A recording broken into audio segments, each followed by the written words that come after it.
we're talking tomatoes, the wonderful world of my favorite fruit, although some people think it's a vegetable, tomatoes. Today on Southern Girl Meets Vegetarian Boy.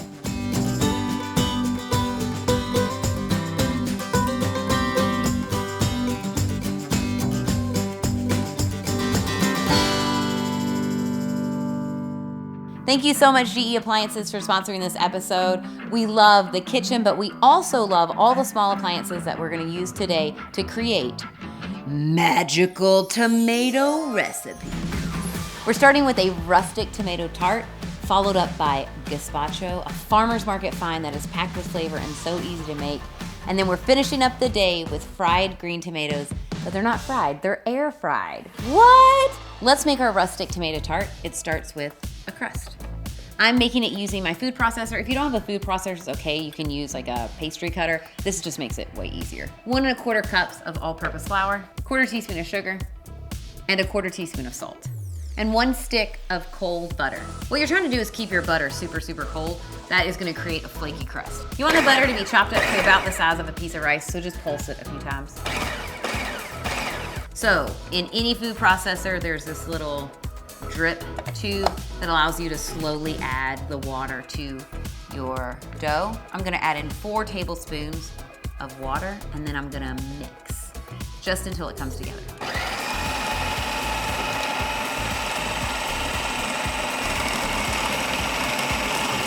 Magic! Done. See how it came together? Perfect. That's what you're looking for. Now, we're just gonna put this in a little bit of plastic wrap and give it a little smush. Boop, boop, boop. And then this goes into your refrigerator for about 15 minutes until it's nice and cold, and you can roll it out, and it gives a little bit, but it's not quite so warm. Just a little bit, just 15 minutes will make all the difference. Know what I mean? So while our dough is getting nice and cold, we can start caramelizing our onions. We're gonna put in 2 tablespoons of olive oil and then 2 onions. So typically it's get your pan hot, put your oil in, let that get hot, then put in your ingredients. But we don't wanna hear sizzle right now. We're wanting to kind of melt these onions down. We want them all the way coated in the oil. Now we just kind of let them alone for a minute, okay? You kind of let the heat start doing its work, start breaking down that onion. If you want, add in a little bit of salt. This will help to bring the moisture out of the onions and start to break it down. We want this to happen slowly. We want this to happen over a gentle heat. A little trick to make it go faster is you cover your pan with a lid so that everything starts steaming inside of there. Let those little bad boys steam for a second, and then every couple of minutes give them a stir. And while we're waiting on these onions to caramelize, it's a perfect time for a song. Tomatoes, we're talking about tomatoes. We're talking about grill 'em, eat 'em, y'all. I love tomato. Didn't nail it. We got a whole episode to perfect that song, y'all. Okay, look at that. So see what's happening in there? You're getting all that condensation coming up to the top. That means they're steaming. Great. Every couple of minutes, give them a stir. Put the lid back on. We're gonna do this a few times until they really have just turned like spreadable and pliable, and they've just given up against the confines of rigidity. You just want an onion that's like, what's up, lazy days? Hey, I could just hang here and not hang here all day.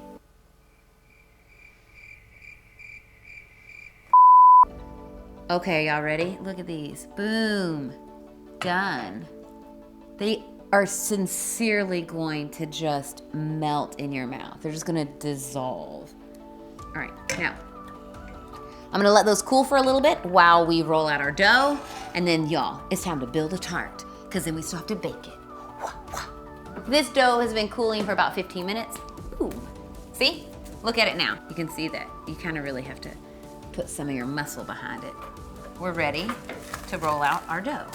A little bit of flour onto your surface, enough that nothing's gonna stick, and then a little bit on the top and a little bit on your rolling pin. We're doing a rustic tart, so it doesn't have to be perfect. If I'm ever in a hurry, I just buy a pie crust from the grocery store. And when you add in these like melted onions and gorgeous tomatoes and all the cheese, you know, it still tastes very, very delicious. And so if making pie crust is gonna keep you from making this recipe, just buy the pie crust. It's fine. I have a cookie sheet lined with parchment. I'm just gonna unfold this pie crust onto here. Set that aside while you cut up your tomatoes. Okay, let's make our filling. Whenever I'm making a tomato tart, I wanna ensure that there's a ton of tomato flavor. So I take 3 tablespoons of tomato paste and I stir in 2 tablespoons of lemon juice. We also have a half a cup of Parmesan cheese or vegan Parmesan cheese, both of them work. And then 1 cup of a soft cheese. So you're looking for something that's like a Monterey Jack or a Fontina, something that just melts really well. Again, feel free to use one of the plant-based alternatives. They melt gorgeous in this. So mix those 2 little angels together. And now let's talk tomatoes. So Roma tomatoes, they're a delightful little tomato. They're not very expensive at the farmer's market ever. They're also not very expensive at the grocery store, and you can always find them, right? So just slice those little angels up about 1/4 inch thick. I'm gonna slice up some cherries.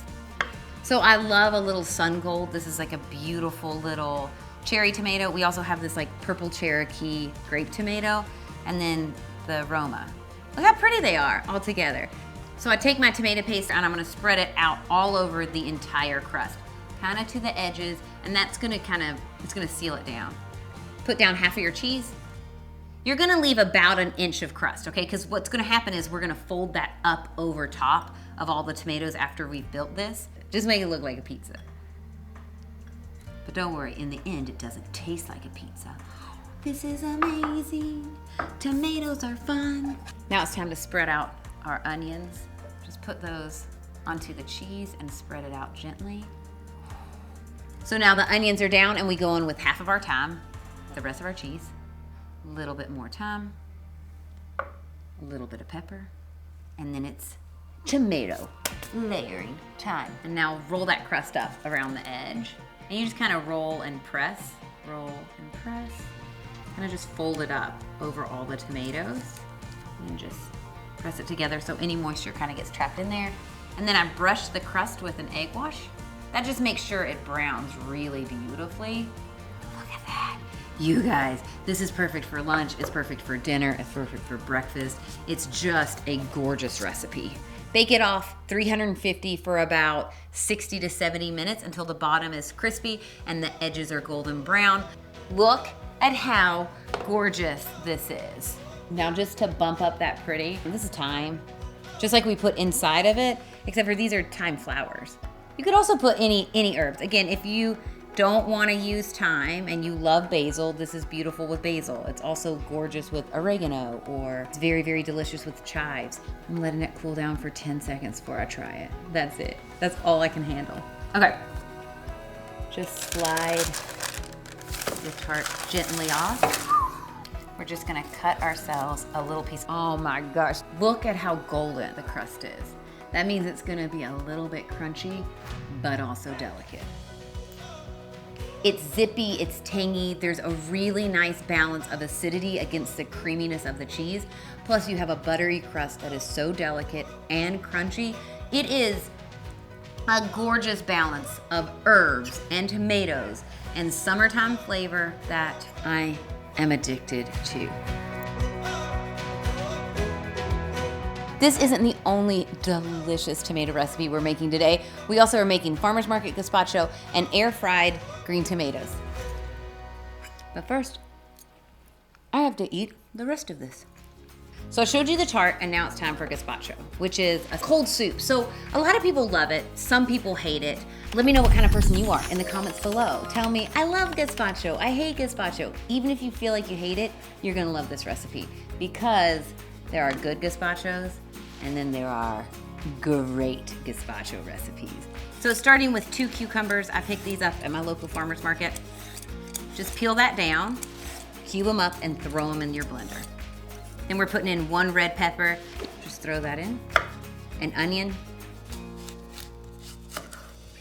Your blender is gonna do most of the work, but you do just wanna help it along. So really large cuts on everything so that it can get going. You don't wanna add any liquid to this. You want every bit of flavor coming from all of your gorgeous vegetables. You need 2 pounds of tomatoes. Just cut your tomatoes in half, core them, then cube them. Give them a little push. And then we're gonna put in about half another tomato. You can reserve the rest of that tomato for dicing. I put a little bit of diced tomato and cucumber. I stir that back into my gazpacho so that there is some texture in this gorgeous cold soup. You're also gonna add in some more flavor. This is roasted garlic cloves. Use 4 cloves of roasted garlic or a teaspoon of granulated garlic. I use this tomato paste to concentrate the tomato flavor. It's a really, really good hack if you don't have green tomatoes, but still wanna make gazpacho. So just turn it on. So now that it's all chopped up, 2/3 of a cup of olive oil, just drizzle it in. And you're gonna notice the color changes. It almost looks like you've added cream, but it's not. It's just emulsified oil. All right, we're ready. So the blender does an incredible job. I always finish this soup by straining it. You strain it, you season it, you chill it, and we're done, y'all. It's just such an easy, gorgeous way to use up all of those fresh veggies. You all, while I am working out all these skins and seeds, let me break into a little straining song. I'm singing in the strain, just singing in the strain. I love to get any nibblings out. I'm singing in the strain. Everybody now, sing. Everybody now, singing in the strain. No, it's not. No, it's not. What do you think? Is it funnier if nobody joins in or if everybody joins in? Let's hear those beautiful voices. Okay, here we go. Look at that. So that's just like skins and seeds right there. And the strainer made that extra smooth. 1 tablespoon of salt. And then we chill this little angel down. If you like it spicy, and I do, I add a little pinch of red pepper flakes. Just really like a little bit pinch. Okay, and then stir that in. Now we just need to chill this for 2 hours, and we're ready to eat. The soup has chilled, and we can try it. Look at how pretty she is. Okay. So I also have some cubed up tomatoes and some little diced cucumbers. I put those on the top for texture. This is a little yellow tomato. And you just kind of drop them, about a tablespoon of each, onto the top so that your soup has some texture when you're eating it. We're really just making it look pretty. And then I'll finish with a little bit of olive oil, just a little drizzle over the top. Just a couple of drips, like, oh yes. And then some little herbs. It's too pretty to eat almost. It's like a celebration of summer in a bowl. Now let's try it. Oh my gosh, it's so delicious. Ooh, it's so creamy and so tangy. I'm getting a little bit of heat from those red pepper flakes, and then all of my diced tomatoes and the fresh cucumber diced up make it so that there's some texture. So it really feels like a little bit hearty as well as light. I love this recipe. I'm telling you, even if you think you don't like gazpacho, this is a gazpacho for you. And it's so good, I might just drink it. No, don't drink it. Cut. Cut. Cut. Cut, so I can drink this. It's cut. Okay, so, fried green tomatoes. What? Oh, shoot. Ooh. I gotta get a different one. That one's bruised now. Cut. Air fried green tomatoes. It starts with a green tomato just like usual, but instead of frying them in a pan, we're actually using our air fryer so they get crispy and delicious, tender on the inside, but not as much fat. So they're a little bit better for you, which is great. Cut them all about 1/2 inch, 1/3 of an inch thick, and then lay them out. We're gonna cook these in a couple of rounds. Salt your green tomatoes, just to pull out a little bit of the moisture so they stay tender and your breading stays crisp on the outside. So while the salt hangs out on those green tomatoes, let's make our dredge. It's a 3-step. First step, flour. That's 3/4 of a cup of breadcrumbs, 2 tablespoons of fine cornmeal, and a 1/2 teaspoon of granulated garlic. I'm also gonna add in just a little bit of salt, a little bit of pepper, whisk it all together, ha, ha, ha. And now we're gonna go in with our wet ingredients. We have 2/3 of a cup of sour cream, 1 egg, 1/2 teaspoon of liquid smoke. That's my secret ingredient. Okay. That's gonna be a very, very thick liquid base. It's gonna coat the outside of the green tomatoes incredibly well. So, now y'all, this is gonna go fast, so you better watch. Don't blink, or else you're gonna miss it.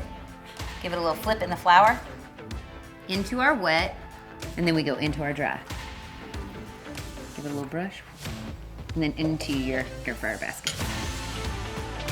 And then I'm just gonna spray these with a little bit of oil, and then I'm gonna bake them at 450 degrees until they're golden brown, flipping a couple of times and spraying again for about 20 to 25 minutes.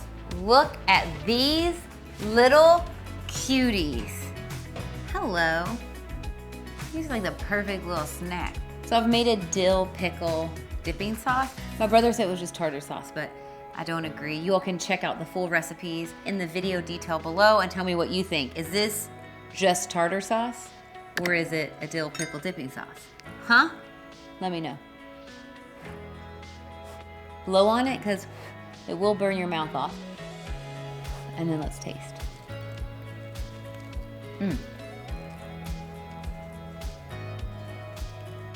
Because we salted the tomatoes and it pulled out some of the moisture, you have a crust that stays on the tomatoes very easily.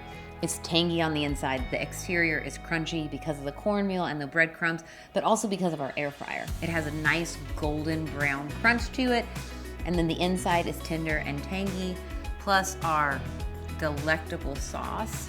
So this dill pickle sauce kind of mimics the tanginess of the green tomatoes, but really bumps up that flavor. But just a hint, just a little hint of smokiness leaves you wondering, ooh, what's in there?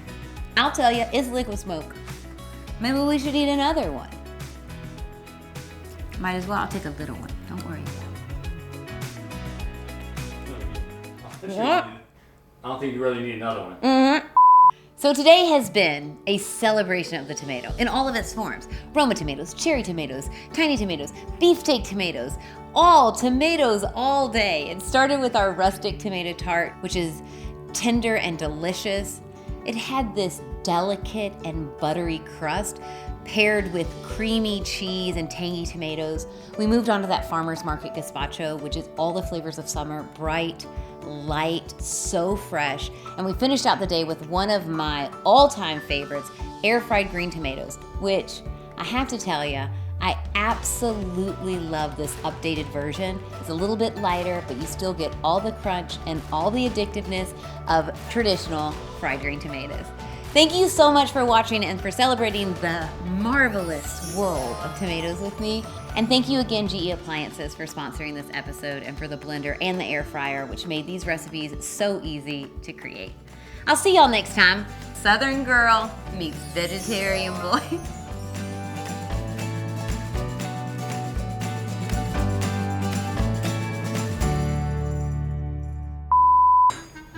Classy. Hey, that's a good look. Will people And find me too stylish. rich and unapproachable? Yes. Yes. Okay, I'm going for get that. down, get down, Okay, get that's down, what I'm get down, get down. Okay, okay, okay, okay. Just head in a little bit.